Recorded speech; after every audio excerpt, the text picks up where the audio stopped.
Entrou água e o barco está afundando. As caras começam a se mostrar. E tudo que estava escondido aparece na luz do dia. Lembra quando acusaram o presidente Lula de ter indicado o seu próprio advogado para uma vaga no Supremo Tribunal Federal? Pois é, naquele aspecto não valeu o princípio constitucional da impessoalidade, não foi? Muitos disseram que ele iria seguir as determinações de quem o colocou no cargo. Outros disseram que não, que era um excelente advogado, jurista e que não iria fazer nada apenas do agrado do presidente do Executivo. E assim foi no início mesmo. Cristiano Zanin chegou a discordar de algumas ações que eram do interesse do presidente Lula. E muita gente disse, está vendo aí? Não tem nada a ver. Poderia ter sido isso uma estratégia de começo, apenas? E que, com o passar do tempo, as coisas se revelariam? Não se sabe.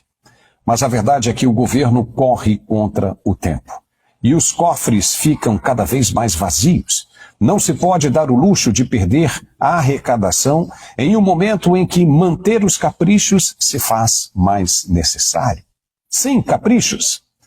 Estado inflado de ministérios que não servem para absolutamente nada. E aí, o que acontece? Entra em cena um entendimento amigo, companheiro. Uma mão para ajudar em um momento de crise. O ministro cancelou a desoneração da folha de pagamento para todos os 17 setores da economia. Mas como assim? Sendo que já havia acordos com relação à matéria aprovada pelo Congresso? O ministro Haddad já estava até conformado? Só que não. O governo entrou com uma ação e o ministro Zanin atendeu. O caso está sendo julgado pelos outros ministros da Corte em plenário virtual. Eles vão decidir se mantém ou não o veto do ministro Zanin. Gilmar Mendes e Flávio Dino, vejam só, já votaram com o relator pela manutenção do veto. Ou seja, Flávio Dino era do governo até um dia desses. Os ministros têm até o dia 6 de maio para decidir se mantém ou não a decisão de Zanin. No voto, Zanin argumenta o seguinte, aspas, a suspensão imediata de dispositivos legais que comprometem o equilíbrio fiscal e afrontam diretamente o texto constitucional é medida que evita danos financeiros de proporções bilionárias para as contas públicas, sem possibilidade de reparação no curto e médio prazo. Fecha aspas.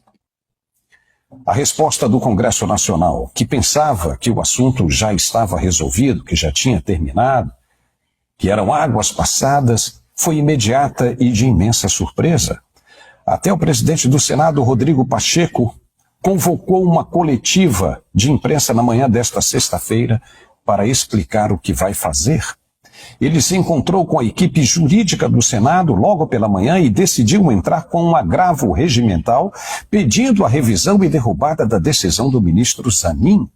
Pacheco falou muito e levantou tudo que o Congresso e especificamente ele fizeram em prol do governo para aumentar a arrecadação. E não gostou do que aconteceu.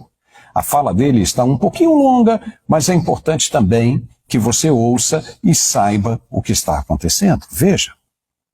Eu queria, antes de tratar mais detidamente sobre a parte técnica dessa ADI, é dizer que o ano de 2023 foi um ano em que o Congresso Nacional Brasileiro proporcionou ao Brasil e naturalmente ao governo federal meios para poder ter governabilidade e uma arrecadação que pudesse fazer frente aos gastos públicos propostos pelo governo.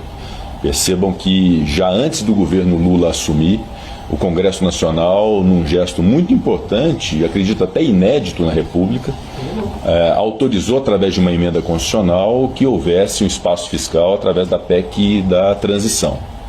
Logo na sequência, ao longo do ano de 2023, aprovamos um sem número de projetos para a sustentação fiscal e orçamentária do Brasil.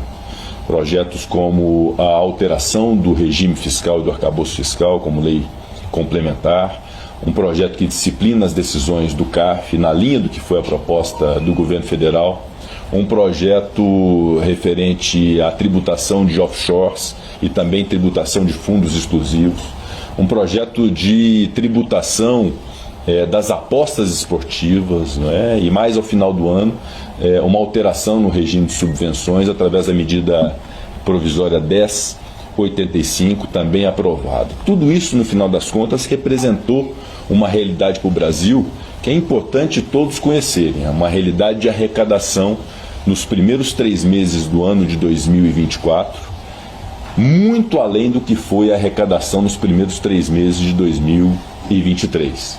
Um incremento de quase 80 bilhões de reais a mais de arrecadação em 2024 em comparação ao mesmo período de 2023. 8,36% a mais, já descontada a inflação.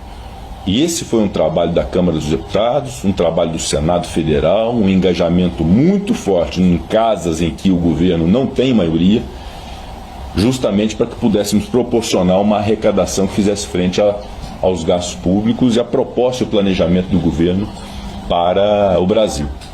E é incrível agora nós nos depararmos com uma situação, inclusive espelhada numa petição da Advocacia Geral da União, como se os problemas do Brasil se resumissem à desoneração da folha de pagamento de 17 setores e à desoneração de municípios já muito sacrificados por um pacto federativo muito injusto para municípios.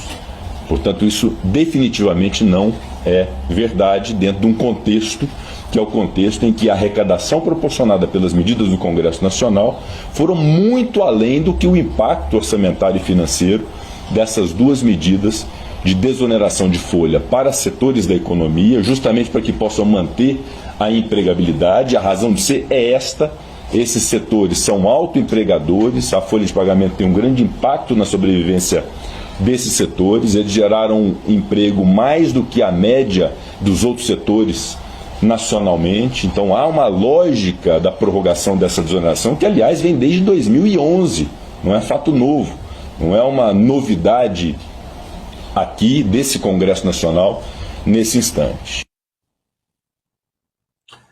Me diga o que você viu nessa fala de Rodrigo Pacheco. O que eu vi foi o que dissemos no início: o barco está afundando e nenhum acordo acertado no princípio conseguirá ser cumprido. O governo não abre mão da gastança e não tem mais dinheiro para bancar o desperdício. Então, lamenta, mas não pode abrir mão de nenhuma arrecadação. Por isso, a AGU, que é a Advocacia Geral da União, a pedido do presidente, entrou no Supremo e as caras começaram a aparecer. A coisa só vai piorar de agora em diante, infelizmente. Nem que se tribute o vento que sopra em seus cabelos e o ar que você respira vai ser o suficiente para cobrir as contas do governo. E aí, quem vai aguentar essa corda espremendo na cintura de agora em diante? Quem? Não vai ter jeito. Todo mundo vai ter de pular desse barco o quanto antes, caso contrário, vai afundar com ele. É semelhante ao abraço do afogado. Não seria mais fácil cortar 10 ministérios, por exemplo? Isso resolveria, mas ninguém quer cortar na própria carne, quer cortar na dos outros. Junta-se a isso a paulada que Elon Musk está dando no sistema brasileiro. Quem ficar de pé e por perto vai perecer no deserto.